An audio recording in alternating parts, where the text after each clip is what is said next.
Hello, fun people. I'm Isaac Carlson, and I'm following dreams. I'm focused on exploring the stories of people who are following their passions and achieving their dreams.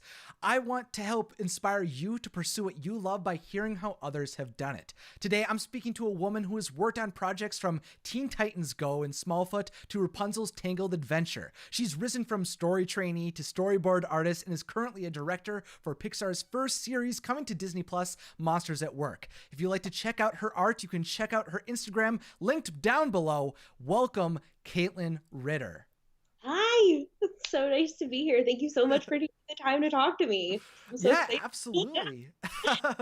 Yeah. Also, I don't know if my background is like censoring my tattoo, but there's nothing unsavory here. We're just fancy with a cool blurred background, but he's just a guy. He's just a dragon. So I'm like, it feels like this is like under NDA or something. Yeah, I totally know what you're talking about. But yeah, I was like, yeah, it's just the it's just the stylization in Skype, everyone. Oh, well, yeah, it's such a pleasure to have you on. It was super exciting. That after I talked to Steve, he was like, "Oh, I know someone else who worked on Tangled, and now who I work with. You'd be perfect to be on." So it was awesome to be able to chat with you today. That's so sweet. Steve's the best. I love Steve. He's just so that's awesome. Hmm. And yeah, like I said, I know you talked with Tom Caulfield and Ricky Roxborough, and they're dear friends. And yeah, I love those guys. So I'm Hmm. so excited. Oh, great, great. Well, to get things started, the first question I always like to ask is, what are you passionate about? Ah. Character. I think character, more and more as, my career evolves and as people ask me, like, what do you want to make? And like, what do you care about? What sort of projects are you looking? I'm being asked those questions now, which is super new for Hmm. me to ask, like, what do you want to do?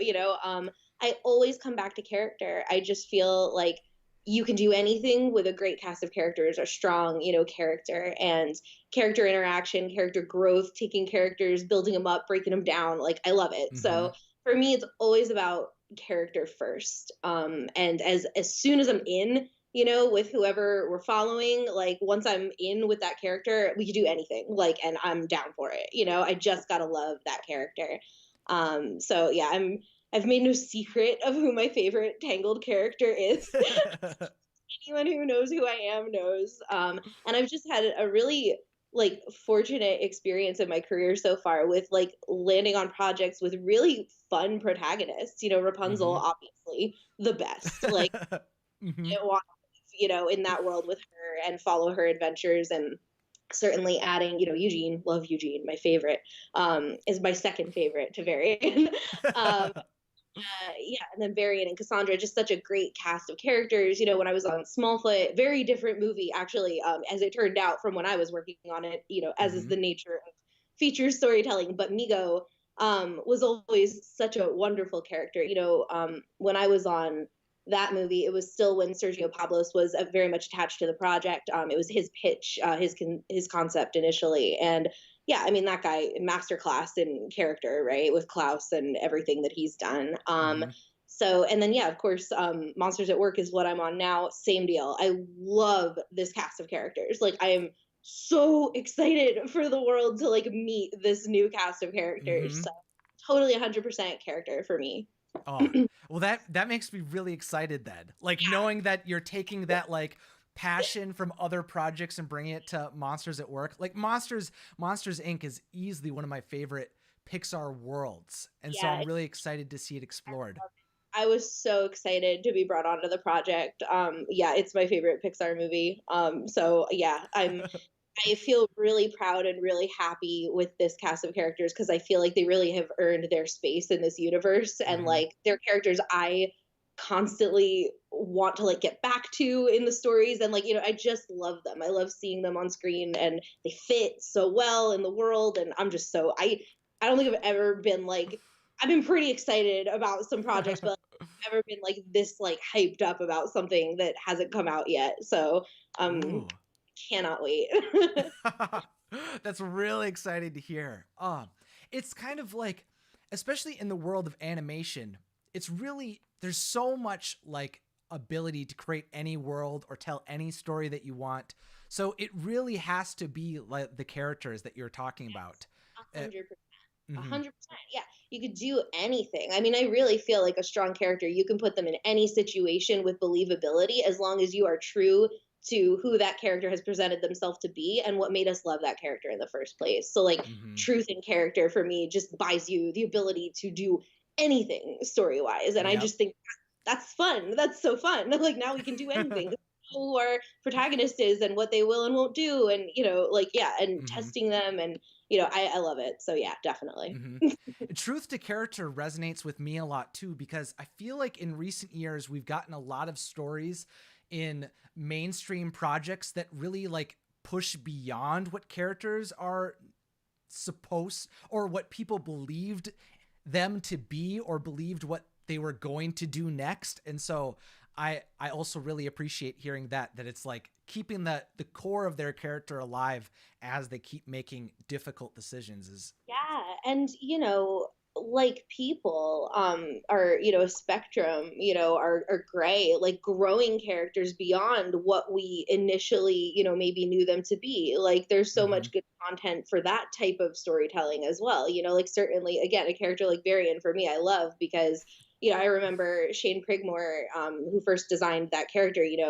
He the concept, when he pitched that character to me, I was like instantly in love before I even knew what he would sign or who was voicing him or anything. I loved that character because Shane was like, I just feel like I want to take this kid, right? Like I think he was even younger initially when Mm. Shane was conceiving of the character, like 11 or 12. He's like, just this kid who's, kind of like, baggy and insecure, but like has all this great potential and, like constantly pushing hair out of his face and like, just this kid, right? And like turn him into something like really dark and tragic, and like then the bangs kind of fall over the eyes and it's like he takes on this different kind of persona, and you're kind of just left like, wow, like they really like evolved this lovable, cute, clumsy kid to this like serious threat who's very tragic and who you feel very compelled to like, you want to root for him to get back to like sort of where he was or evolve beyond it. And so like the Mm-hmm. challenge of working with a character like that was so exciting to me. Like that was the first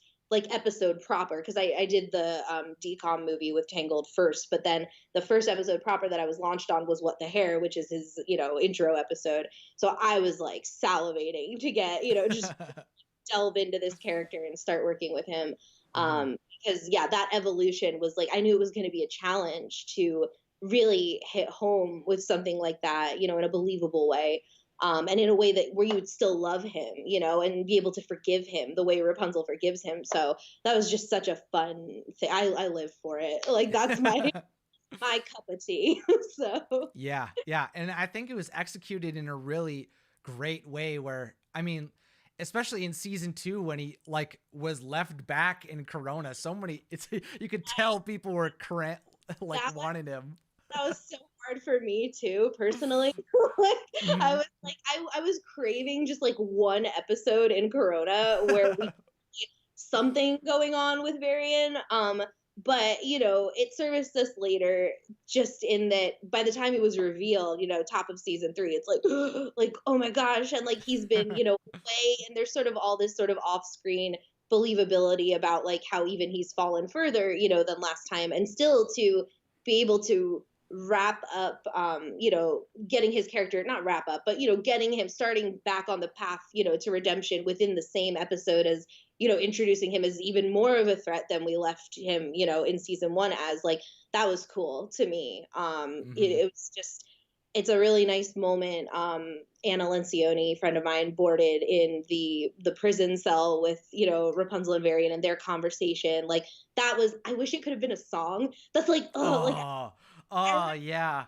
I wanted so badly for the two of them to like have a conversation that was a song somehow in that cell, but it's such a great moment. And it's true. Like it's true. It's, I have this thing, with whenever I can contribute, in a story room to truth, like just coming from a place of truth, like sometimes, you kind of get hung up on like the, oh, well, we need this to facilitate plot, and we need this character to do this so that later in the series they can do that. And it's like, you just have to like find root in truth, and that scene just plays very true to me. Like that's how people talk, that's how friends talk, you know, people at Yeah. odds.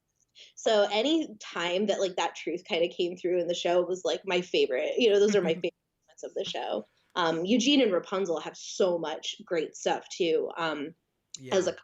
Like Eugene is such a shining example of like what a true Disney prince is to me. Like I'm so proud of how he's written in the series. Like he's just so supportive of her, and you know, calling her sunshine. That was something Ricky Roxburgh was always pushing for, was, you know, Blondie's a name of the past, you know, like that's what he called her in the movie when it was kind of like, you know, off the cuff, like I'm distancing myself from your real name and real names and identity. So Sunshine is like what she is to him, and like I don't know, I love that stuff. I don't Hmm. know, it's sweet and it's true.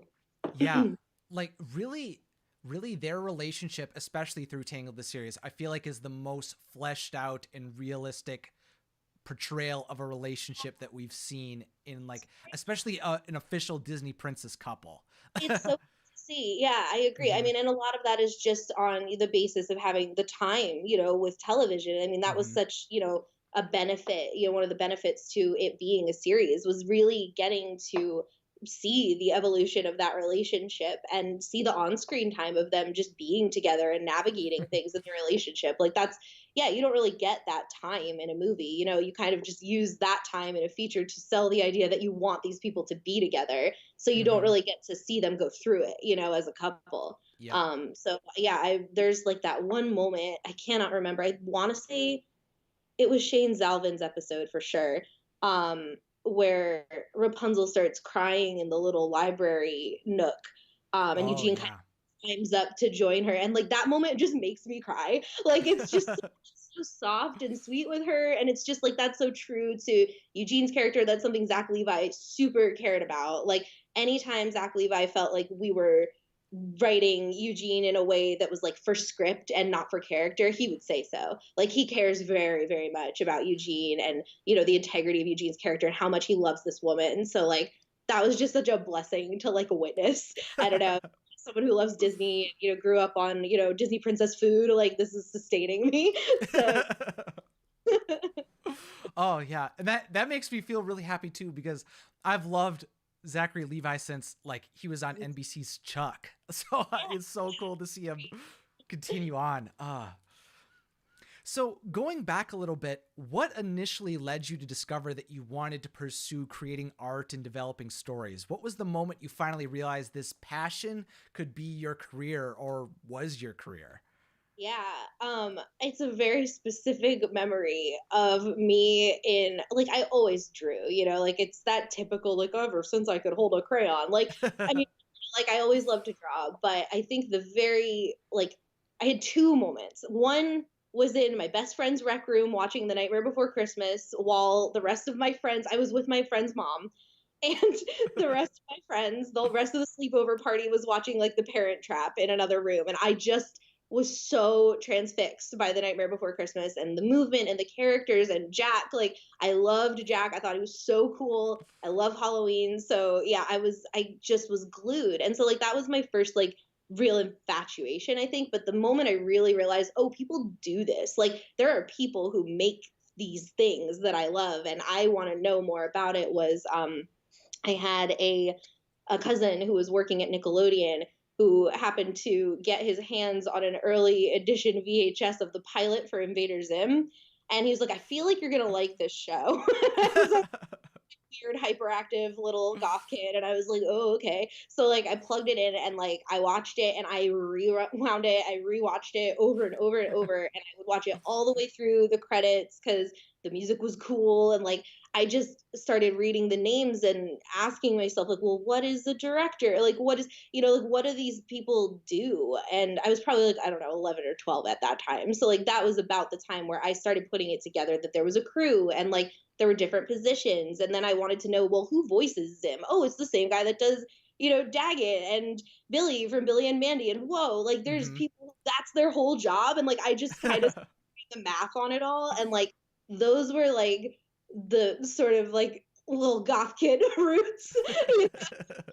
My journey, I think, was just content that I thought was fun, growing up. And I actually really became very interested in, the who of it all at that point. And Mm-hmm. yeah, then it was just, online, we've seen, since I've grown up, like I was there kind of as the internet was evolving. And when I was really young, I was on DeviantArt and like talking to artists and, meeting people who were working industry professionals or who were, at CalArts or other art schools. And, like 16-year-old me is like interacting in the same space as these people. And I, through, following these people and talking with these people, was told about the CalArts summer program. So the CSA program, I forget what the full acronym is.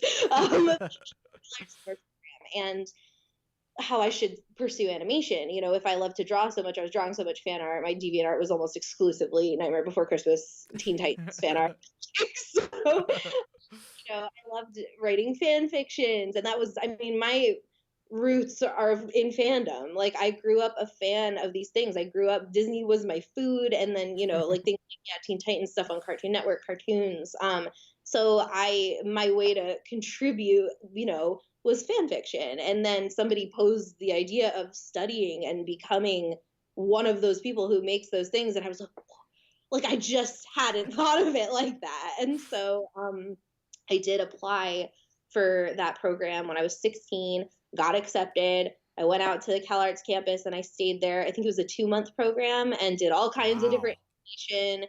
It was my first, like, I'm from New Jersey, so I went all the way to California. My mom cried when she dropped me off. It was very only 16 years old, so I had my sweet 16 out there at a Chuck E. Cheese. That's nerdy kid I was. My birthday is this like coming Tuesday, and my girlfriend just threw like a party for me like the other day, and my cake is like totally D&D themed. So like we're on brand. Nerd. It's just how I am. But Chuck E. Cheese, studied all this amazing stuff, got to walk around CalArts, really kind of learn a lot more about animation, do life drawing, all that kind of stuff. And I think that really like solidified for me, like, this is what I want to do. Like, this feels like my world. This is the type of stuff I want to do every day. So that really kind of got me invested in, looking into an education in animation, and getting a little more serious about it, and starting to do, more life drawing, more original, storytelling ideas and things like that. And, that ultimately led me to, I ended up going to the Savannah College of Art and Design's East Coast School. I was there for 4 years. I worked very closely with a professor named John Weber, who is also Disney feature alumni. He was an animator back in the day for Disney Studios, CalArts grad.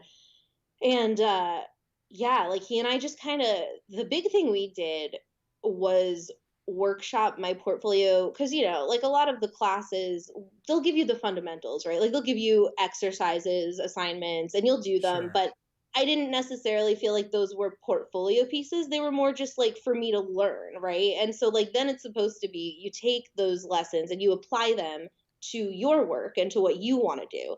So that was what I felt like I was lacking, right? I didn't want to just put my class assignments in my portfolio and call it a day. I didn't think that was going to get me a job. So I started talking to John about like what's like, I should have like a project or something. And he helped me develop like this little original story, and I did character designs for it. I did some backgrounds, some beat boards, some storyboards, and I kind of just made like a little, like, not like a pitch Bible, but like almost like a portfolio just based on this original concept. And that was at a time when I was still kind of trying to see where I fit within animation, because that was like a big part of college education too, right? Is figuring out like what part of the pipeline am I really attached to? Is it, the writing, or, the viz dev, the storyboarding, the animation, like what do I really want to focus on? And so college was a good time for me to sort that part out. And I got a lot of feedback from like Disney Feature, Blue Sky, all the visiting sort of studios, and story just seemed to be where I clicked. Like it's quick, it's like quick, dirty, fast, just kind of like character, throw it up on the wall, see if it sticks, and, break it down. It doesn't, keep trying, keep evolving until you find the best version of the story. And that just really appealed to me. So, because I was a little too impatient for illustration. Like I do love it, as a hobby, But like, I was just like, I just want to get the idea out, was sort of how I felt about it. So yeah, John really helped me, I think, hone, that into my portfolio and get that out there. And yeah, right after Scad, I ended up getting that internship with Blue Sky Animation Studios, the traineeship, and went over there and just immediately kind of got thrown into it. Did some exploratory stuff for the Peanuts movie, for Rio 2. Lots of just kind of exercises, had a lot of really great mentors there. So yeah, that kind of like, that was sort of the journey to like started. Oh man. Yeah. It's really cool hearing about how like you knew that once you decided you wanted to be in the industry, that then it was like difficult finding your path in it. I feel like that would be like a really overwhelming thing, because especially just like watching bonus features and everything, it just seems like there's the animators, the directors, and like the writers, but there's a lot of people involved. There's so many people involved. And Monsters at Work is sort of it's a very unique like feature television sort of hybrid. And yeah, I mean, it's never been more apparent to me in any other job, I think. Like, I've always had an awareness, of course, of how important everybody's job is, but just like, I've never been so up close and personal with so many different departments as I have on this particular project. Sure. So yeah, absolutely. There's so many things, like so many jobs to occupy in the 3D space, in the 2D space, in the writing, like all of it. And it can be overwhelming. Yeah, like 100%. And I think that college time being the time where I was really able to ask myself those questions and kind of figure it out. And a little bit of time after school too. I think even just like, am I sure? Like, am I sure this is what I want to really like focus on? Because I want my portfolio to feel very focused. I want them to, when somebody hires me, to know that like, this is what their thing is. This is what they do. Yeah, like I think it's important to try a lot of different things, in college and just see, because like you might surprise yourself. Like, I actually think I was pretty sure I wanted to do character design for like a good while, and then I just hadn't storyboarded before, like I just hadn't done it. And as soon as I got into that, I was like, but I love like storytelling. Like, I love the character. Like, I like how I'm able to tell stories through storyboarding specifically. Like, that was the thing I didn't know I loved, until I really sat down and tried it. And then, pushing your skill set within that area of focus is like, becomes like the next challenge. And so, yeah, but yeah, I mean, all of animation is so great. Like, it's, be a pleasure to pursue any part of it.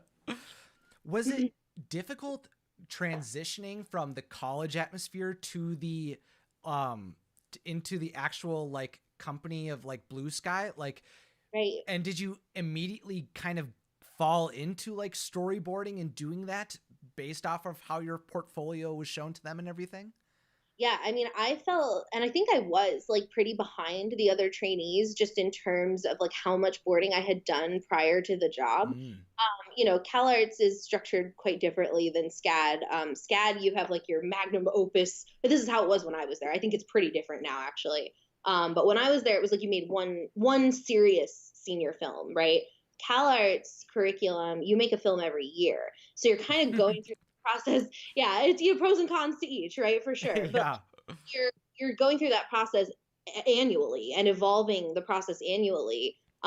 So there's absolutely benefits to that. You're kind of doing everything in repetition, and I think you're going to find, what you really like as you have to do everything. And there are parts that naturally that you're like, I don't want to do this part, but I love this part. Can't wait to, for me, it would be like, oh, I love designing and boarding it, but animating it, I have no patience. And yeah, that's where I really struggled, was in animation. And, but with Scad, it was sort of like you could sign up to be a part of people's films and just do the thing that you loved. So, like I just didn't have the repetitious sort of experience with boarding. So for me, it actually felt like I got thrown into oncoming traffic. Like, I was like, here we go. Like, I really learned a lot at that job.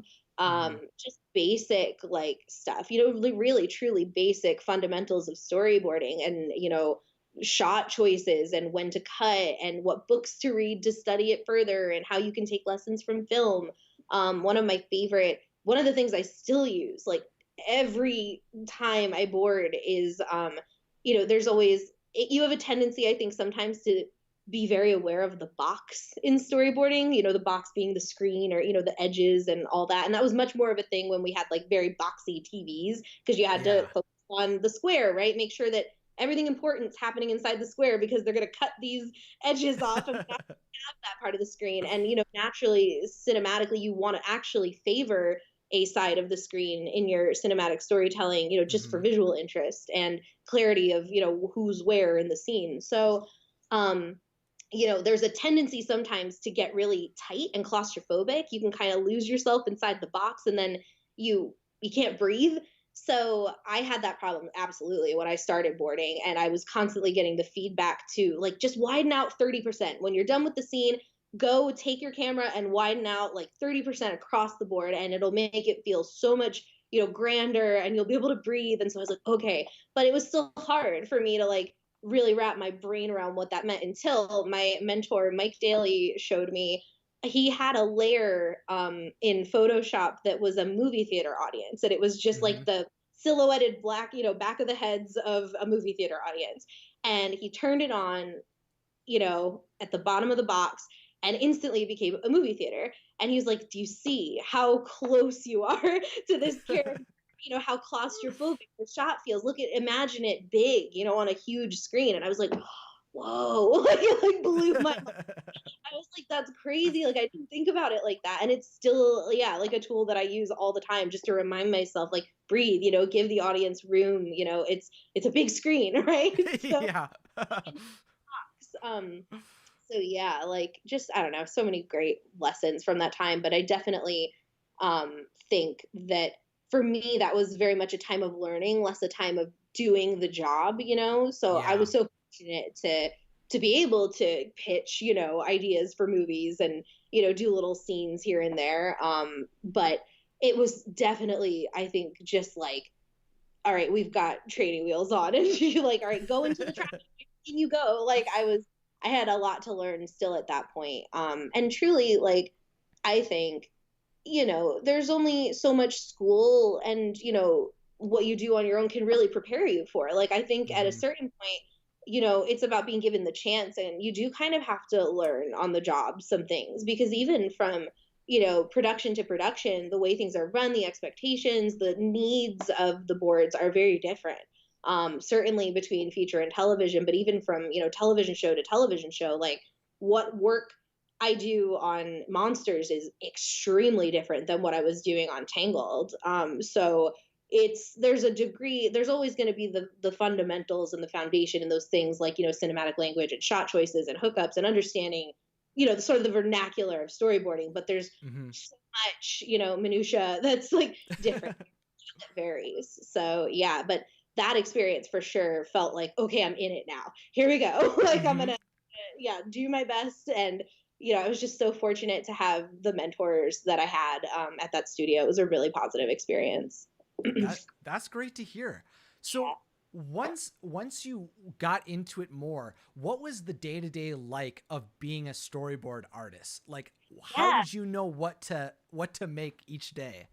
Yeah, it was, I mean, that particular experience, we had some assignments here and there, and a lot of it was for me was thinking first. It was Hmm. before you really get in and start drawing and executing. It was like planning out the scene, thinking of the intention of the scene. How does this scene fit into the larger picture? Is there anything I can add to this scene that might foreshadow something to come, or, like hook up to something, that's sort of a through line in the whole film, right? So thumbnailing was a big part of it, and pitching thumbnails to fellow board artists, to my mentor, just conversating in the room with the story team, pitching ideas to one another. Collaboration is Mm. the grease of the machine in this industry. You just gotta talk to people. And so I think it was, for me, it was like, I was pretty comfortable, from critique and stuff, and everything from college, talking to people. But I know a lot of people aren't. Artists are, a spectrum, of course, and there are a lot of introverts, a lot of people that just like to sit and draw. But the thing about animation is you really have to separate yourself. It's important to put yourself in your work, but when it comes to reviewing the work objectively and deciding, is it good for the whole, for the project, you really have to pull yourself out of it. And I think this was not a lesson in it, but a reaffirmation of that to me, that like, this is what it is like. It's not just school where it's, a room of your peers and your professors. That is preparing you for the big room. That's very scary for the first time. You're 21 years old and you have to get up in front of the director of a movie idea and pray that people laugh, so it can be very intimidating. And I think that was the thing I had to calibrate myself for, like, the most, was just the idea of pitching. There's a big difference, I think, between, for me, there was, when I would pitch my work in class and just kind of talk about, well, this is what my intentions were. And, like, I don't know, like, what do you guys think? Like, there's this sort of like, you kind of have to like bring some confidence to what you're presenting, or be very candid and be like, I don't know if this works. This is just kind of what I was thinking. What do you guys think? And really throw it out to the room, because they're there to support you. They're your team, right? When you pitch, I mean, that's even still working today. Like, I think the biggest thing, I wish there was more support or education in pitching your content, and really just being okay with being silly and broad, and like doing the voices and the sound effects, and like really timing it out to sort of set yourself up for success, right? Like really help the audience, or whoever's watching, see what your intention really is. So you don't have to stand there and say, oh, well, my intention was this. Like, it's just coming across, right? So that was like something I had just never had to do before.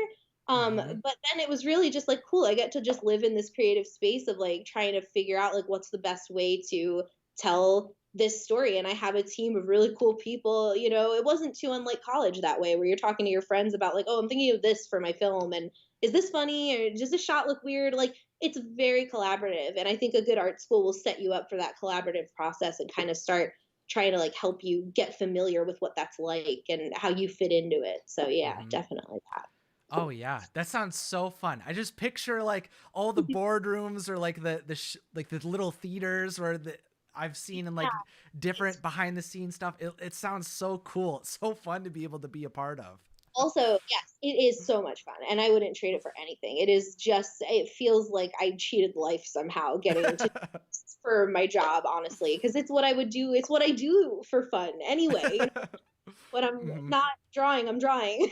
When I'm not telling a story for work, I'm telling a story for fun or for myself. And so, the other thing too, is it never gets less intimidating. Like, I don't think, is always an inherent fear. I think not fear. That's not the word to use. It's really just, you're always going to care. You're always going to care, I think, about, how if it's working, and have you serviced the project, and is this like not right, but are you going in the right direction? And like I think there's sort of a natural anxiety almost that comes with that, just as somebody who's creating and who cares, right? So that doesn't go away, no matter how big I think you get. Like, because even by the time you're through on production, it's like, will the world like it? Will it really resonate the way that we've all hoped and been dreaming it will resonate? Even work. And I know that was certainly a fear that I had with like the moment with Varian's dad, that I boarded. I was like, gosh, like, what if this is too sad? What if this is really hard to watch? What if people don't like, that Varian goes dark? Like, I had liked it, because I knew where we were going with it. But I didn't think at the time about all the people that loved him that were just going to think, oh, they're just turning him into the bad guy. Oh my gosh. Like, because they didn't know what was coming around the corner with the, sort of sophisticated, rebirth of this character. So, and the redemption. So, that fear doesn't leave. Again, I think if you really care, that it's always a little there, but you want to do right, at the same time, by the project, by the fans, so that's incentive enough to care, to continue to care anyway. Face the fear, embrace it. Yeah, you don't know how patient people are going to be, or how like reactionary they'll be, and which way. I was like, man, I wonder if like by the time that people, like finish season 2 and Varian's not in it, will they even watch season 3? Like, certainly things that happened with Cassandra I knew would be very polarizing for people, and there was a lot of like ooh, like how are people gonna feel about that? And Rapunzel continuing to reject Eugene and stuff. It's like every kind of decision that you make like that. You especially in TV, you have to wait a lot longer. Feature is one linear. It's a one project, and people will Hmm. decide. And they'll decide pretty quickly. I think how they feel about it, but television, because it's ongoing and there's weekly releases and all that, it's like you kind of like I lay in waiting and terror, every week. Oh, like I hope they like it. I hope it lands. And if they Hmm. don't like it, I want to know why, and like I want to respond to that, and like just like in myself, and just like hear what they Hmm. have to say and what would they have done. And like I love still, I mean, again, because of how I came into the industry, I love fan fiction and I love fan art, and I think it's so wonderful. Believe very strongly in death of the author just as a concept creatively, because I think it inspires creativity. I think like if somebody has a poor reaction to something, and they want to do something different, I think it's great, because I'm like, great, like that person wants to tell that story their way, like this is the way. Hmm. Now it's got their brain kind of thinking like, well, how would I fix it? How would I run? I just think that's awesome. I think there's like no shame in that. So even if it, is something that I contribute to or whatever that doesn't go over well, I can't think of any particular time that that's happened, but like should it ever, I'd kind of be Hmm. down with that. Like I think that's fine, and I think it's actually pretty cool to inspire people to, and again, it's just I know that's how I got started. So I'm like, great, then there'll just be more people coming into this industry who care and want to tell stories about characters they care about and who are very passionate about, why things should or shouldn't happen. And I just think that's cool. So yeah, I love Yeah. it.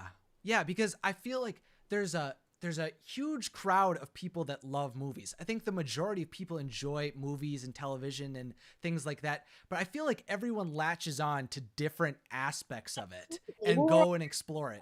yeah, Mhm. exactly. That's the thing is, and it's so hard sometimes, I think, to, especially when you're writing protagonists, to really get that character that everybody's going to attach themselves to. It's very difficult. And I think Mhm. truly, like, it's why I kind of like a lot of villains because, they're very dynamic and they're sort of able to be because they don't need to appeal to everybody, like they've Mhm. got like a little more room to make mistakes and to like mess up, and that's a very human trait, and like that's something you can find yourself dealing with, I think, in storytelling sometimes, is like the perfect protagonist, and you don't ever really, that's not relatable, nobody really wants a perfect protagonist. So Yeah.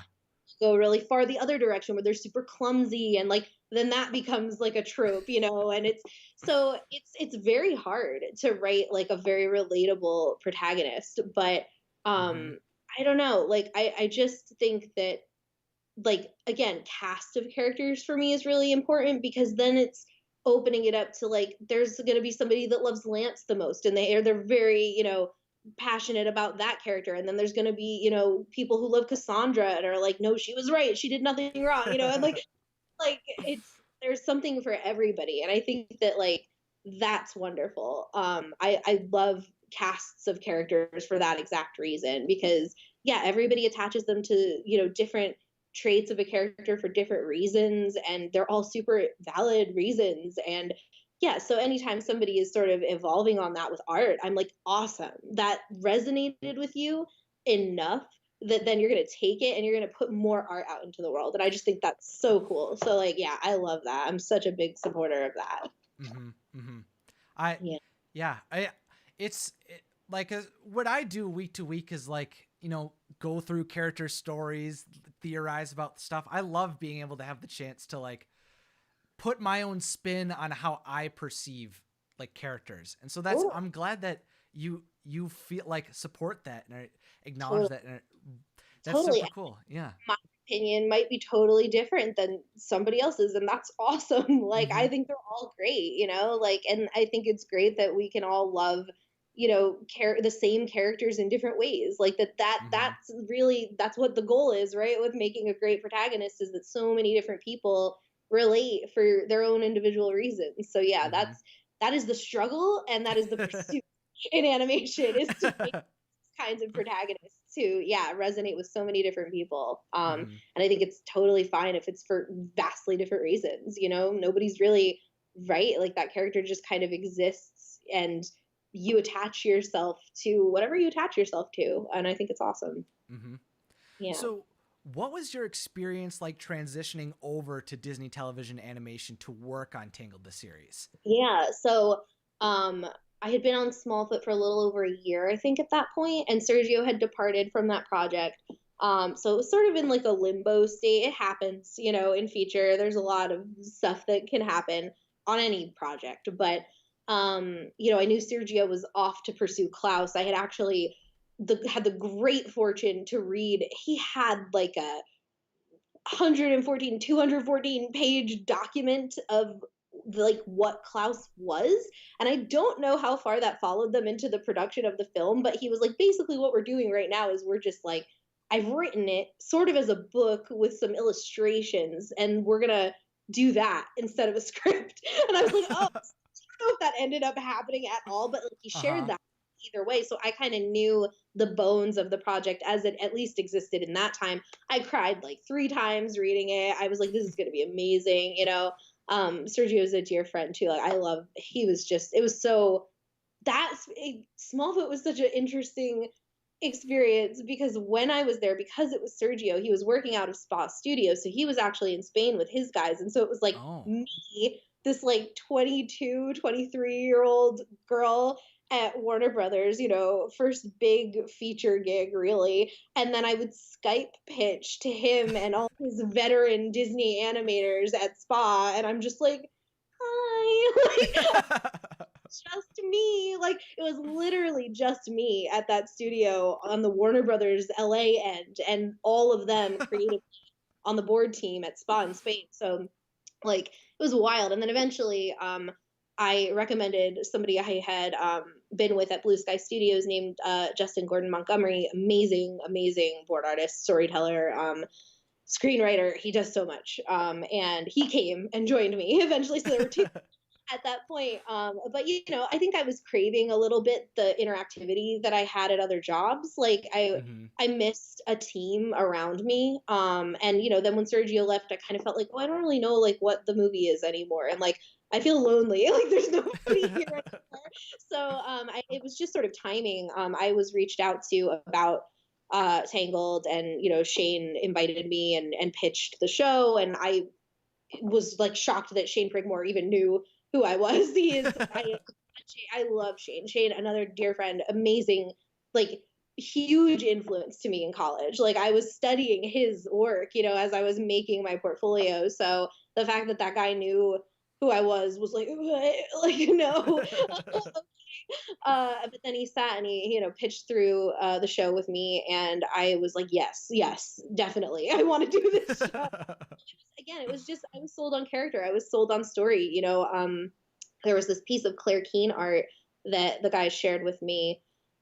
It was so beautiful. Like it was just, I think maybe it makes its way into the show. I'm actually not sure if it did or not, or if it was recreated for the show. But it was this image of Cassandra, and it was just all blue, like totally blue palette, and then this like red heart in her chest. And it was like the only difference of color on the page outside of black and blue. And it was from Rapunzel's journal.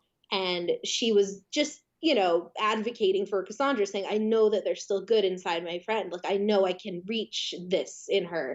And I was just so beautiful. Like, I don't know, like I love that resilience, that spirit that Rapunzel has, that she will not give up on her friends, and that she constantly does try to seek out the good, and for somebody who has been so wronged, for 8 years of her life, it never dampened that spark in her. Everybody talks about Rapunzel's an irrepressible spirit, is the word that was always used. That was the phrase that was used to describe her. And so that image really stuck with me, and like I was ready to go immediately onto that project. Because of the great talents that I knew that were going to be a part of it. Bobby Pontius, Shane Prigmore, obviously. Mayumi Nos was another, Taylor Cramble, like just amazing artists. I was so fortunate to be around. And then, the cast of characters and the story, I was like, I'm here for this. I love it. I love Tangled, love Disney. So absolutely. But they reached out to me, and it was just, I was very fortunate that way that they thought of me. So. Hmm. Yeah. You got put in the perfect position when you were looking for a place to go, and it came together. That was great. Yeah, it was very fortunate. So, at what point throughout the show did you realize that Varian was your favorite character? How did you start connecting with him? Well, it's like definitely that initial pitch, of the Hmm. character to me. I remember some beat boards. I don't think they've made their way on the internet yet. And I hope someday. There's so much cool development art for this show. Uh I huh. hope someday, somehow Chris and, Ben are able to put it out there, because it's really beautiful. That show deserves an art of book for sure. Yeah. So many television shows deserve art of books, by the way, like so many. And so, yeah, there was this really cool concept art I remember seeing. And I can't remember if it was Tom or Shane who did it, of Varian and Rapunzel battling on the rocks. And like, I was like, oh, this is so cool. This character, he's just a kid. Like, who's this kid? And like, I was just curious about him. And then Shane explained, because I kind of went into Shane's office one day, when I got handed What the Hair, that script. And I was like, what's this character, like, where are we going with him? Like, what's he like? Is he like a young Hercules type of awkward? Like, what kind of, what are we seeing here? And just getting that insight to that character from Shane absolutely made me very excited. But I think where I really fell in love, it was just such a wonderful combination of things. Like Jeremy Jordan, Chris, yeah, had played Yeah. me in Office. Like, I heard all the different options for Varian, and I believe his daughters were very adamant about wanting Jeremy because he had in like Newsies and the last 5 years, and they were Hmm. big on those things. But he has such a natural charm to his voice, and Chris played two different things, and one was Varian, like, I'm Varian, haha, being like a cute little alchemist kid. And then he played a moment that I don't think, if it had been scripted, it was in the very early phases of Queen for a Day, like the mid-season turning point, Hmm. where he was like upset with Rapunzel and kind of angry and dark. And the range on Jeremy Jordan was like, whoa, like, this is so good. He can really go there with her in such a believable way, and he's still so fun here, so hearing that, and then certainly hearing him sing, is like, oh my god, forget it. But then Ben Ballestieri coming in and finalizing, taking that character design to the finishing line, like, it was everything. Like, it was just, the character had very strong story roots.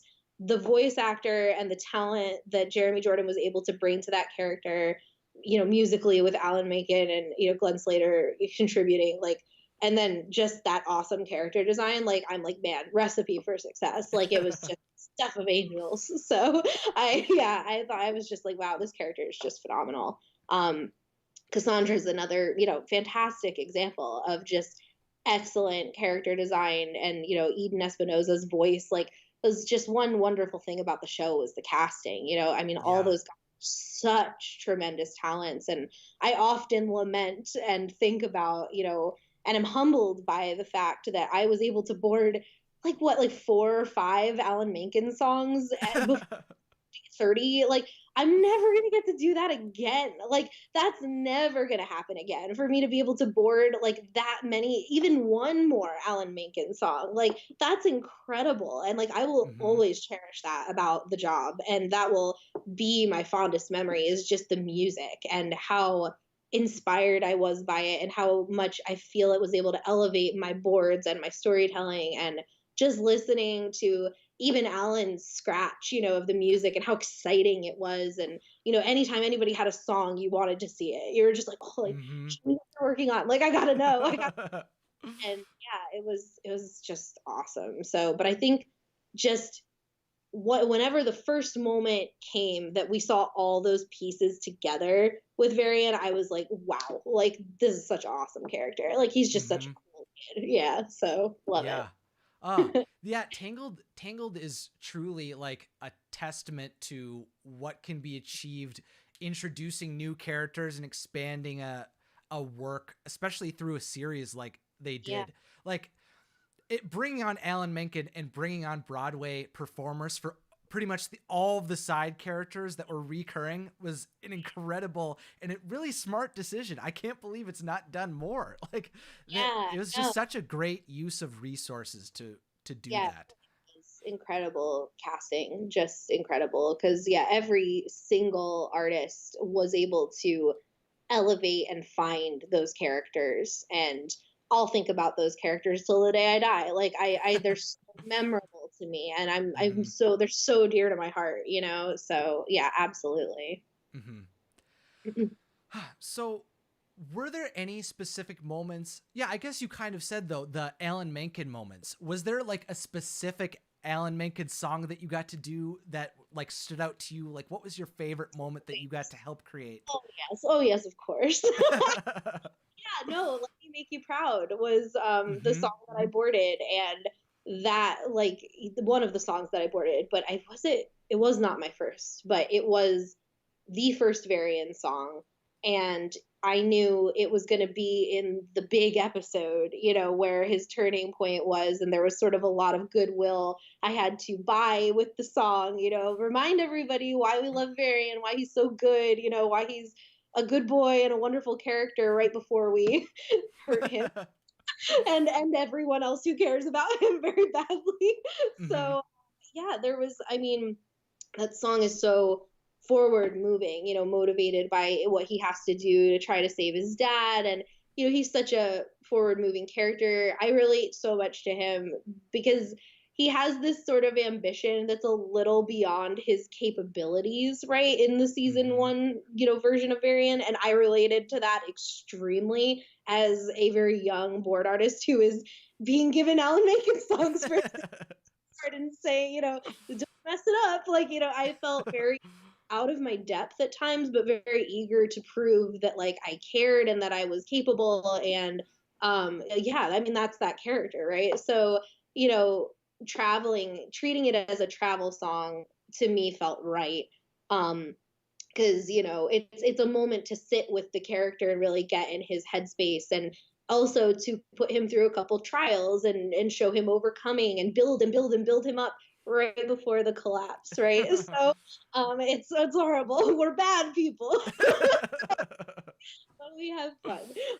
So yeah, like, I think I naturally kind of wanted to have it be a very intimate, very this is really happening moment. You know, we did talk about going into his head and having it be a very fantastical kind of like Varian slaying dragons type moment. But for me, I argued very strongly in favor of, like, let's just be with him. Like, let's just really have a moment with this character to hear him out, you know, about what his wants are. This is his I Want song, you know? And so yeah, I'm pleased with that. And I think it was just to be working on my first like Varian song, because I was so at that point so attached, you know, to that character, and knowing it was going to be Jeremy. I couldn't wait to hear the Jeremy version. I still hear, I don't even know that I know the correct lyrics sometimes. It really is, because I remember certain Alan Menken lyrics and iterations, and, you know, there's this petty thing that I think about sometimes that I'm like, oh, like, I'm so frustrated because I boarded it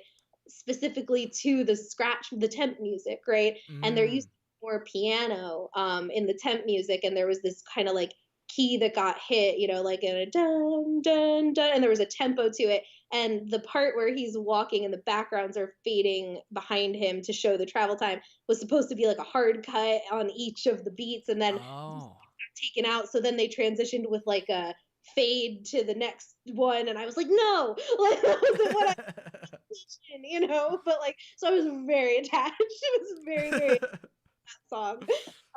But yeah, it was such fun. And again, I think just knowing that song was a preamble for a really meaningful moment with this character and his journey on the show was like very exciting. So that, I think, just for the memory of that, it will be my favorite moment that I boarded, my favorite song that I boarded. I did also really like boarding Everything I Ever Thought I Knew, was the Eugene song, just because, again, I think I just like quiet moments with characters. Like, I mean, there was the struggle on that, you know, and sort of the directive on that was like, we don't want just a song with a guy in a room singing and walking around. And I'm like, yeah, I get it. That's really hard. And I'd actually pitched a version of that song where Eugene was in the castle library and maybe reading some Flynn Rider books. And then maybe we go into the book and some watercolor art starts happening and we see him, living his life as Flynn Rider. And like, I don't know, there was like a weird artsy way of handling, that version. And then ultimately it kind of went in a paper manny direction. But there's some fun visuals in that song that I really like. And also just Zach Levi, the music. I mean, I'm romanced by the music. I mean, so often on the show, it's just such great music. But yeah, Let Me Make You Proud is definitely like very, very special to me. It felt like I did help out on, I did the Wind in My Hair reprise. That was me. And I helped out on Life After Happily Ever After. And I did Wind in My Hair also. I did a lot of songs in the first DCOM movie, actually. I forgot. Gosh, it's been so long. But for some reason, Let Me Make You Proud felt like the first one that was really mine. Like that was the one that like I really like without any help, sort of, outside of course, my director revisions, whatever. But like that I was sort of given, I was like, okay, Kaitlyn, like here's the song, go do it. And it happened times, since then. But that one, I was just like, oh, like it's my favorite character. It's my first one by myself. So yeah, it's very special to me. Yeah. Let Me Make You Proud and really Queen for a Day was what really sold me on the show. Like that's when I finally realized like, oh, there's some deep, there's like lore that's going to happen. There's like these really emotional character moments. Like they're pushing beyond just being a Tangled show. Yeah. And, totally.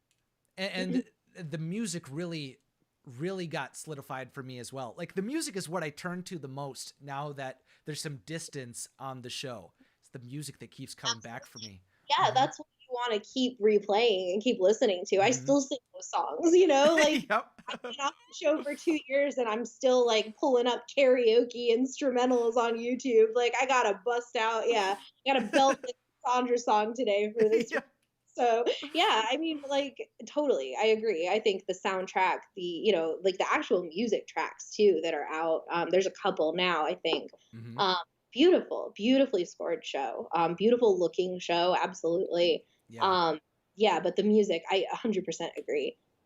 It's just beautiful. So a bit after the show concluded, I found out about the project Varian and the Seven Kingdoms, which I realized before this call was actually created by you and another crew member who also worked on Tangled. Could you talk about what that was and how it began? Yeah. So Varian and the Seven Kingdoms was a thing that Anna Lencioni and I developed, hoping to do a spin-off show, right? That was the dream. But then kind of focusing more on something that maybe was a little easier to achieve just, for us, in taking it to Disney Publishing as like a comic, so we were talking with them and ultimately what happened was, if it's a Tangled thing, they want Rapunzel. That was sort of, and Varian's existence was really tied to Tangled. So I think they just felt like, is there enough of a following, a demographic? I know that there is for me to make it, right? But for Disney to invest, and we understand. So that was sort of why it didn't happen, but they loved it. I mean, they were super enthusiastic about what we pitched. They wanted us actually to remove him and to sort of rebrand it, with like make it like an original character. And there was a version of that story that we could tell, absolutely. But I think Anna and I just felt so strongly connected to Varian that we were like, no, like this is his, his like coming of age. And this is like, Rapunzel got seasons 2 and 3 and, to sort of go out and explore, like this is his time to do that. We wanted to age him up. We wanted to like have him really be treated as the adult he always tries to be treated as, and to really actually, earn that and achieve that for himself. So, that was just a perspective on that character we were excited to try to explore. So Yeah, we planned out pretty much the whole thing start to finish. But we just did like 3 sample pages to show them like, oh, here's like what we were thinking, and Chris and Ben had given us their blessing. They knew very much about it, and had given us advice and feedback, and so yeah, they were super supportive of it. But yeah, no, it wasn't to be. It's sad, but I mean, it's taken on such a life. I mean, I was just gonna like dump the art and be like, oh yeah, this was the right? Like for me, it's like a Tuesday, but foolish me. Like I didn't, of course, I don't know how I could have underestimated the passion of the Varian fandom. I mean, they're the best, they love him. And I think they were excited to maybe see, that like 2 people who worked on the show had wanted to evolve the show, Mhm. and of course it's not canon. Like nothing that is canon. It's exactly what I was saying earlier, about like it's our version. It's the thing we attached ourselves to that we wanted to see him go off to do or, thought might be fun to explore. It was in its very early phases before any kind of like real creative feedback would have been given or those ideas would have even been challenged by anybody other than Anna or myself. So it really is just like bleh. Like here's like the first, rough draft version of this thing, but to see what fans have done with it, whether they've taken characters out and replaced them with their OCs or they're like, meh, I don't like it. Here's my version instead. I love it. I'm like, great. Like, Mhm. I'm just so happy that people love the character enough to have an opinion, and Yeah. I think those opinions are more than valid, but I am so overwhelmed. Like, it's like almost every day I see a new piece of fan art for that thing. And it just like, I'm so sad it couldn't happen. I'm so sad I don't have the time to do it, myself or Anna. But it means so much to us that it resonated with people, that people wanted to see it, that they've shown their support with like animation and comics and fan art and fan fiction, and is really incredible. Mhm. So yeah, that's it makes me excited about like future endeavors, because like I think there's things about that story that like when I make my own like original content, like it's it's my tone of voice. Like, and I think like just knowing that that resonates with people makes me really happy. Mhm. Um, but certainly, just seeing the love for Varian, that's all we wanted to give him. Was just more opportunity to be loved by people. So Mhm. yeah, but so I don't, I like drew like a little doodle, like some like mask, like propaganda. I don't know, call it propaganda. Wear a mask. I am saying that in this video. It's the first time I've doodled those guys in so long. But yeah, it feels like home. Like I love those characters. They're so fun for us. I'm sad that we didn't really get to like explore them further. But again, I love that it could just be food for, you know, other artists to Yeah. do whatever they wanted to do with. Like it's so cool. It's like a crazy lab experiment. And just seeing what people grow with it is incredible. So yeah, it's awesome. I get so excited every time I see new content. It's really cool. Mhm. Mhm. Yeah, I was like, I clamored to it like I went to it immediately. Like it was as soon as I saw anything about like Varian's mother and like a Varian adventure, I was like, Yeah. ooh, ooh. It's just the kind of things, there's so much that you try to accomplish over the course of a show like that. There were so Mhm. many, especially with, right, like such a great cast of characters. You want to know everybody's. I would watch a Lance spinoff. I'd watch a Yep. Cat spinoff, Angry and Red. Like I would, any one of those characters, I want to know everything about them. And so that, yeah, that was just Mhm. like we attached to Varian and we were like, well, yeah, like we didn't really get to talk about mom. Like what was the deal there? Like what could we do there? We kind of lightly got into alchemy as it applies to his very polarized relationship with alchemy versus magic. Like what if we're in pursuit of alchemy, which sort of requires both, like what could that be like for his journey, and Mhm. yeah, the idea of his mother. I don't know how much you've read about like what our intention for the story really was, but the intention for his mother actually to sort of play like the villain role in that story came from Chris. It was his suggestion, actually. Something we hadn't really considered because we were just excited to meet mom, and then he was like, what if, like, and we were like, cool, like, like to have the crazy plot twist. But like the idea that that dark streak in him is, I think, is how he put it, like, came from her, like, was an interesting concept, and the idea, I Mhm. think, moreover, that he's able to sort of like guide her through, that evil to the other side, like with what he's learned, having gone through it himself and having been changed by Rapunzel and having then tried to change Cassandra. Like, I loved the kind of bookending that for him as a character, as part of his journey.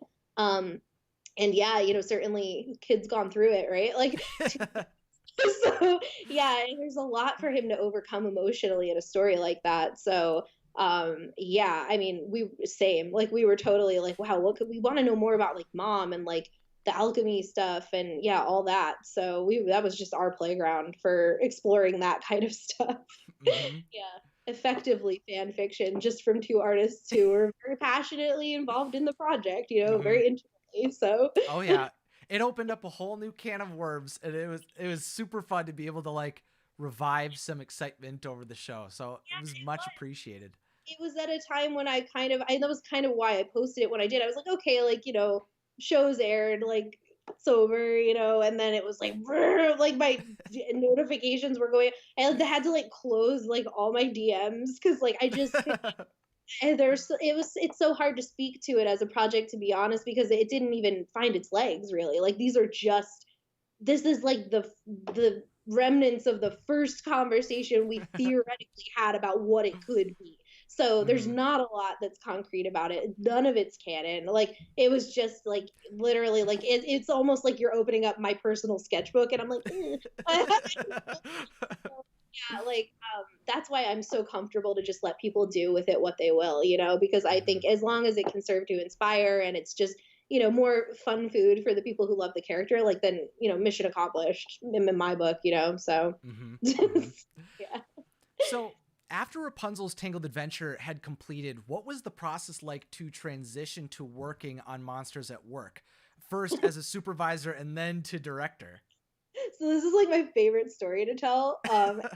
This is going back to what I was saying about how the fear never goes away. Monsters by nature of what it is, a 3D show, even just that of itself, they wanted people to test for that show because it's very different. It's very different than what, TVA kind of classically does, I think, in terms of their pipeline, in terms of how people are used to boarding. And it's just it's more like feature. It's a very different type of show.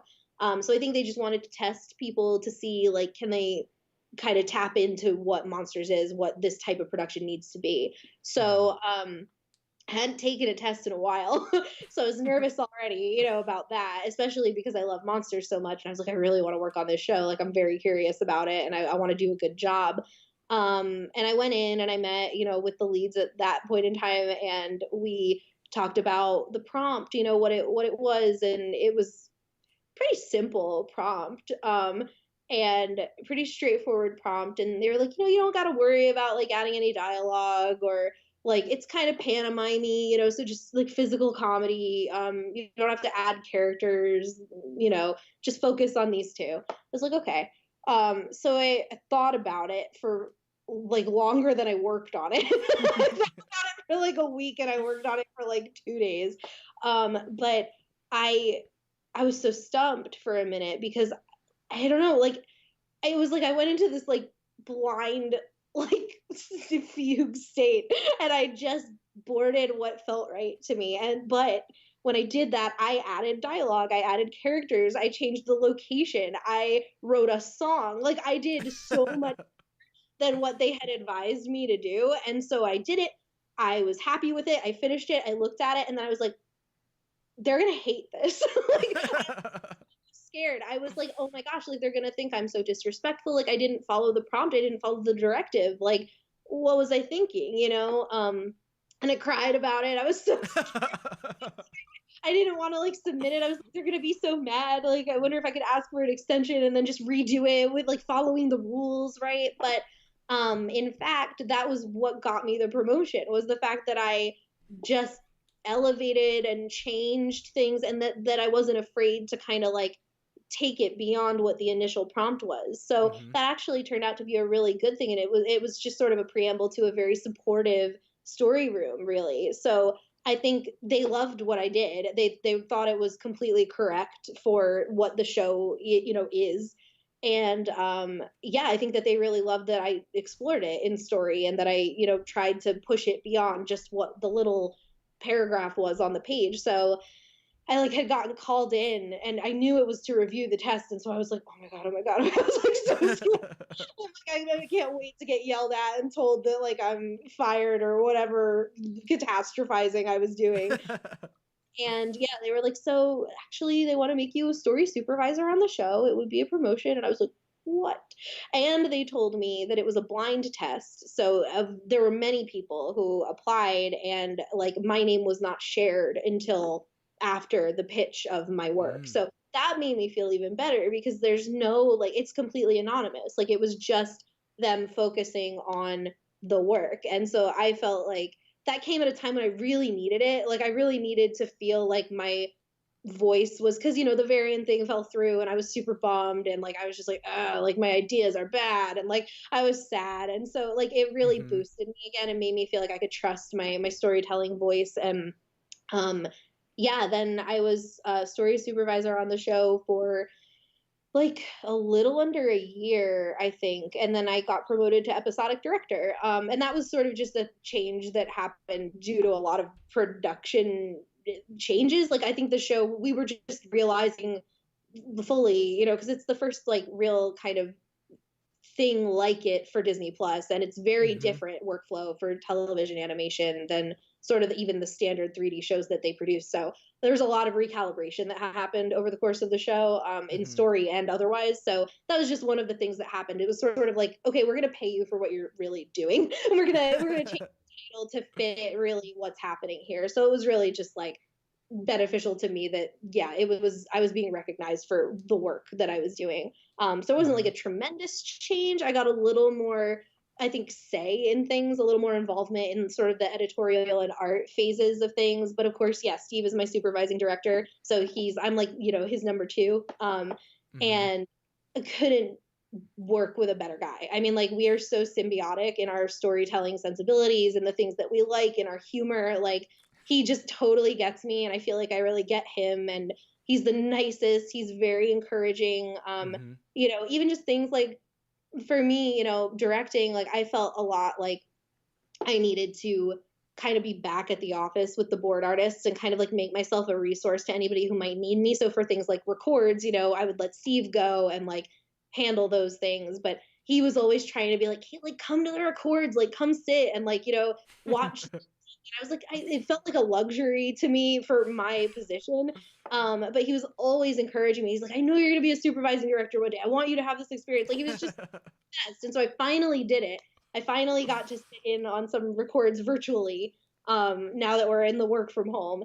Mhm. And it's thanks to him, because he's just always advocated for me. I've never felt talked over. Like I'm so fortunate to have my first real directing experience be like with him, like symbiotic in tandem with him. Mhm. So yeah, it's been awesome. I mean, the show is just so inviting of collaboration on story at every phase of production, by the way, like script, story, scouting in 3D previs, layout phase, and then the art department. Like every single person has their story hat on, and I've never worked with a team of like just everyone's a problem solver. There's nobody Mhm. sitting who's griping and just complaining. It's like everybody is trying to find a solution, and it's just such a positive team. And I really think it's reflected in the final product. Like I'm so excited. So very Oh, that's great to hear. I'm glad you're having such a great experience. Being able to talk to Steve, he's an amazing person to be able to chat with. So I'm glad that carries over into all of his work and definitely yeah, applies, and he uses that experience to do good and to lead a great project. Has absolutely. producing a Disney Plus series felt any different than working on a Disney Channel series? Like, what are the differences like for that? Like, for some reason, I was picturing like two totally, completely different buildings and everything like that. But what has your experience been like? We're the same building. Right now Mm-hmm. we are TVA, and we're Mm-hmm. working with Disney Plus as the distributor, and of course with Pixar as the, sort of mothership of this is where this is the, what's it called in sourdough terms, the mother loaf or whatever. Sourdough terms, like, so they're the people who are responsible for monsters, so we've got to do right by them. And collaborating with all those different people, it's amazing. I mean, we get such great feedback from everybody, and everybody is so, again, story caps on, very much asking the questions of like, why should this exist? What is our story intention? What are we saying? Is this the story we want to tell? What are these characters? Just everybody's really bringing it, and so we're so fortunate to get all that feedback. Of course, it can be challenging at times, because it's a lot of feedback. But it has, every iteration of an episode as it's progressed has been better. Like it has just elevated it so tremendously. And I really think people are going to be very surprised by how, like, the quality of this show compared to, I don't know what people's expectations are. I know only what my expectations were, and they have definitely gone beyond that. So like, yeah, I think it'll really show in the product. But yeah, I mean, Disney classically cares about character and that type of storytelling. I think that's why I've been here for like 5 years now, is like that's the stuff of Disney, right? Is just strong character, strong story, and taking those characters on emotional and action-packed adventures. And so in that regard, it feels very similar to Tangled, which was very exclusively a TVA thing. Like, it's another great cast of characters that we get to take on these journeys and see them grow and see ourselves in their growth. And I'm just so grateful to continue to be part of that with this company. Yeah. Could you outline what fans of Monsters Inc. specifically can expect from the series? Like, how will this look, feel, and fit into the story we kind of already know, based on what you're able to say about it, of course? Yeah, well, yeah. I'm like, what was said at D23? Yeah, I mean, it's definitely like a direct sequel. Like, it takes place like the day after, like Waternoose gets taken away, basically. So it's sort of nestled in, between the true ending, right, of the movie with the door and everything, and the moment where Waternoose is taken off. And we're sort of that, like, I think our showrunner Bob Zaganaway, I think he did the math, and it's like 8 months if you look at Sully's chart at the end of the movie and the graph power and how it's going for them. We're that graph. We are what represents that graph. So all the blips in the, is laugh power gonna do it? Like, that's what our show's exploring. So it's really the transition to laugh power, and following our protagonist, Tyler Tuskman, as a recent graduate of Monsters University who just got hired, top of his class, best since James P. Sullivan, to be a scarer. And what's this? The day he arrives, we're not scaring anymore. We're laughing. And so this poor kid just like, what does that mean for me? Like, what am I supposed to do? And, I don't know about you, but as a young person in today's world, I think that feeling of, what am I supposed to do?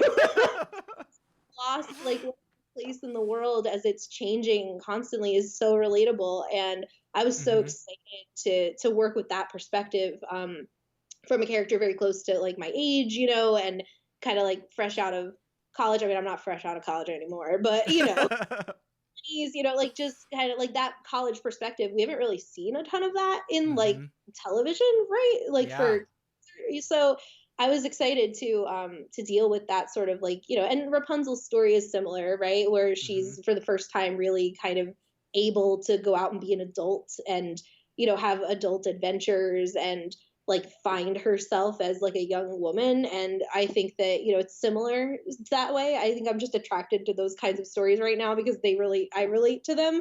Like that's, I'm trying to find my way too. And so, like I'm very excited about that. And I would say there's characters that you love and that you miss and that you want to see. And we have lots of that, but I am very proud of the new characters, and I think you're going to love them too. And I think that, one thing that really greatly reassured me was anytime a new board artist came onto the show, of course, everybody's excited, to see the characters they know, but then they're also like, oh, I can't wait to, get back to so and so on, and like, there's that same excitement for these new guys, and that makes me Mhm. really happy. That makes me feel like we've done a good job of yeah, we've done our job. We've made, some new friends. So I'm very excited for the new friends. Like that's what I can't wait for. Mhm. I think it'll be very rewarding for, I mean, like I'm a huge fan of Monsters Inc. and I'm stoked. So I Yeah. to sell as hard as I can. Like that's, my perspective. So Oh, yeah. I mean, I was just getting chills listening to you talk about it because for me, it was like I grew up with Monsters Inc. and saw Monsters University my like junior year of high school. So yeah, it it was was like, college. So yeah, yeah, it's like, it was like yeah, perfectly transitioning. Now hearing about this and having like this whole audience of people that have grown up with the series and yeah, now are going through that same type of thing. I'm like, oh my goodness, the I know. story's aging with the audience so well.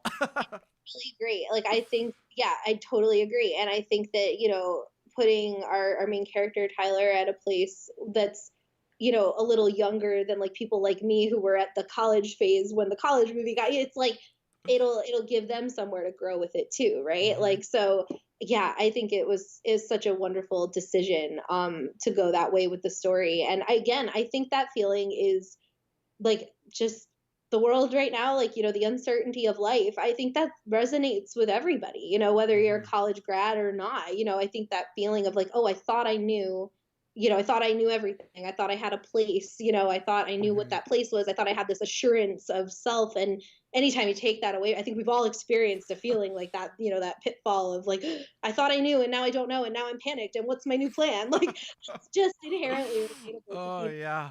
Certainly seeing that through the lens of a Pixar world, a world as fun as Monstropolis and Monsters Hmm. Inc. is great. So it's a lot of fun. It's a really funny show. Hmm. Oh, that sounds great. It makes me even more excited to be able to watch it as soon as I can. Soon as I feel like I can't remember if we have like a concrete date or not. I know it's 2021 now. Hmm. I want to say it's like spring or summer of 2021. So yeah, I'll be counting down the days. I can't wait. Hmm. Fair, fair, very fair, very fair. Um, so where do you see your journey going after Monsters at Work? Do you have any things that you're really shooting to be able to do in the future or anything like that? Yeah, this is a very big theme in my life right now. As I discuss with my agents and with Disney and with many people, like yeah, that question of like, what do you want to do? Like, I feel like the mic is being handed to me, and I'm like, ooh, is this? Oh, I think it's off. Like, not off.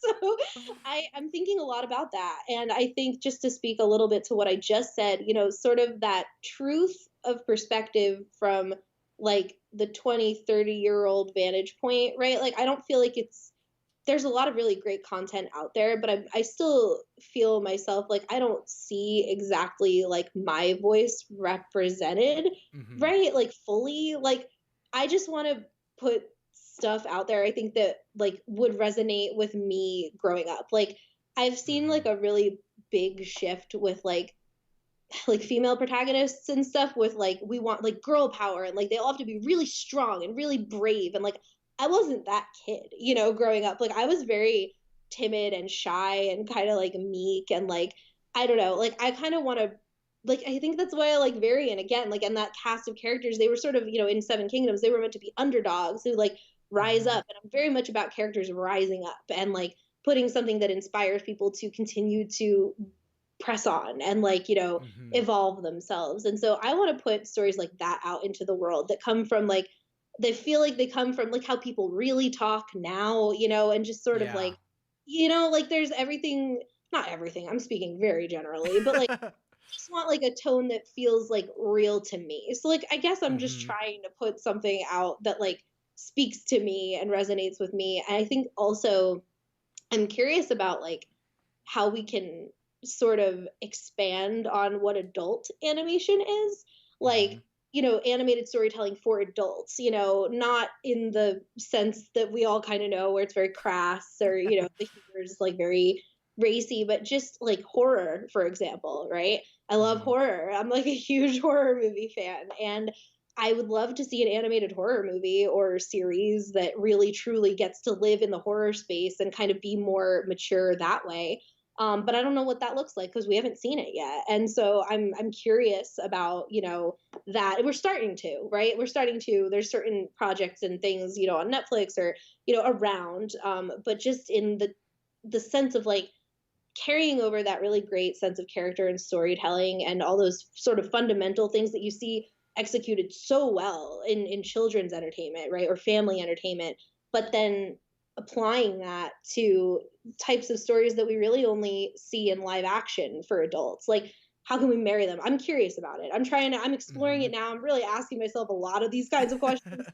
How do you do it? And like, how far do you want to go? And like, what is the tone? And yeah, so I'm Mm-hmm. thinking about that kind of stuff. And my own life experiences are what I have, right, to bring to the table. And certainly I want to invite other people to tell their stories. So I think again, I'm looking for like the cast of characters, that I like, feel something for and developing that. So I have a couple different things I'm working on and just looking to the horizon of like what's my next, gang? Like who's the next gang I get to hang out with? Because that's what it feels like, right? Like every Mm-hmm. time I like hop onto a new project, it's like who's this cast of characters that I get to like help tell their story. So yeah, but I think that'll forever be sort of the journey, right? Is like even when you conclude any project, it's like, all right, who are the new friends I get to make? Like who are these people and what's their story? So Mm-hmm. I think it's that. Yeah. Yeah, that sounds really exciting.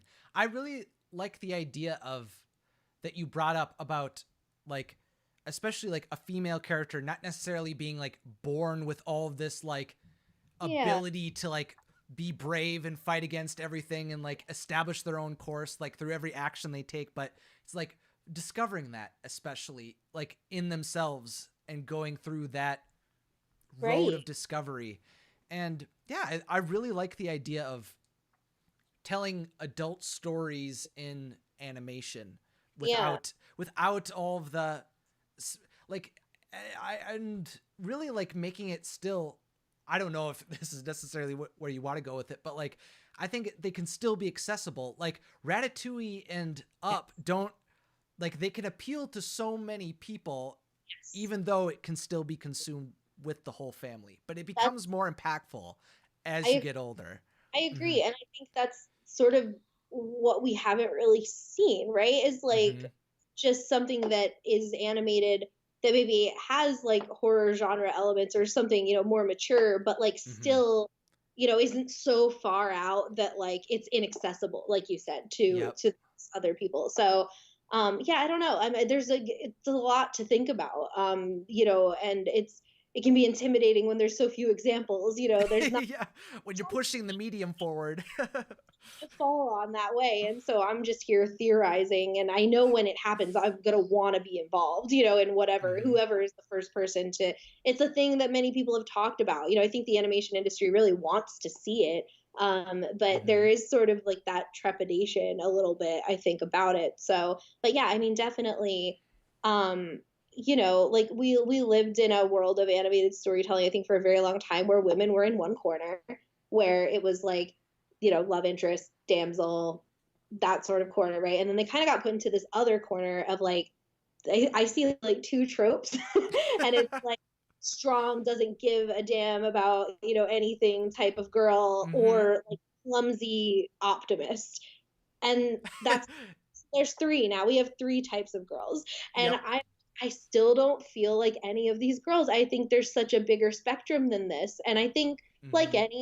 anything like that, any representation, I think when there's more of it, it becomes okay, but like there's so little a spectrum. And so Yeah, when you only have one shot to make an impact in the yeah, and world. I think and it's all good intentions, right? This it's Yep. I don't want to call it an overcorrection, but I think like when you finally got the spotlight on a girl, you really want to see her succeed. You really want to see her like be Mm-hmm. very strong and very powerful. And I think that that's great. There's nothing wrong with that at all. But like again, spectrum, right? There's other like Mm-hmm. any like what everything we've talked about. Like I just feel like where's the weird girl? Like where's quiet girl, like who finds strength in other ways that's not so, so we're Mm-hmm. getting there. I think more than ever we're getting there, in Yep. animation. I just want to throw my hat in, like just like Mm-hmm. so yeah, I think that's really important to me, is just to sort of diversify the types of female characters that we really do see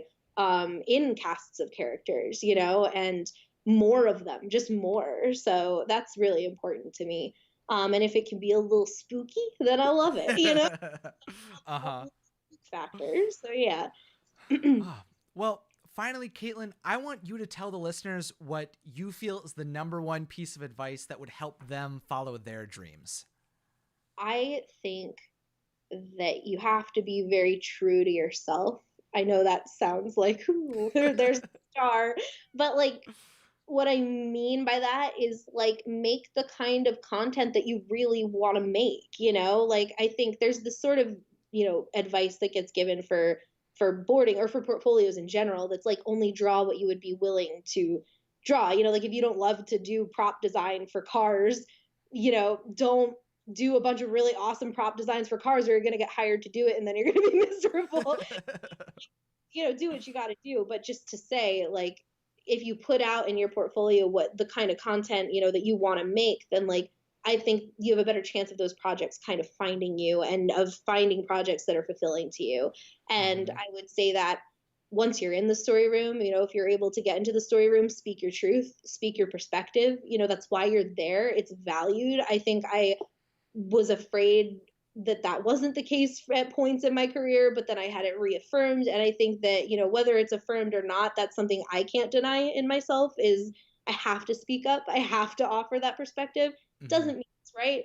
Best idea wins in the room always, no matter who it comes from, right? But like, it's still important to voice it. And I think everybody, again, it's why I love fan fiction, fandom, all of it, because I think we need a multitude of voices in storytelling. I think we need so many more voices and different voices. And so I think like bringing your authenticity and your truth and your experience to whatever project you work on Mm-hmm. is that's only you can do it, right? So I think that is invaluable, and gaining confidence and honing your craft so that you can most effectively do that is the best recipe for success that I've seen amongst my peers and the people I respect, the highest. So I think it's just that challenge of learning to trust yourself and help yourself tell your story, but to always trust your gut and your instinct for your storytelling and your voice. So yeah. Mm-hmm. Yeah. Be true to yourself. Put that out there. I think that's great advice. It's been incredible to hear your perspective on being in the animation industry and how you've navigated it, and be able to hear where you are.